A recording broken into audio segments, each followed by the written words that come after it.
Alright, gumawa pala tayo ngayon ng 3D Inflate Max gamit ang ating design na One Piece. So ito po ang ating finished product.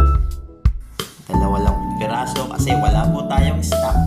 Hindi totoo yan. So ito na po yung design natin. At print po natin sa ating sublimation paper. So fast forward lang po natin.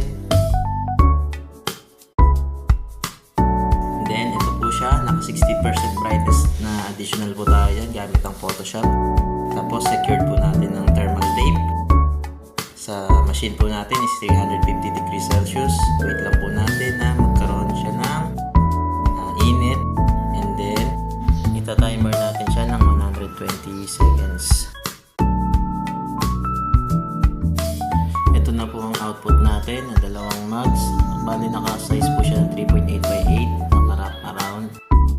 Yun lamang po. At sa mga may nais pong bumili po ng ating template, available po ang 7 pieces po na design ng One Piece.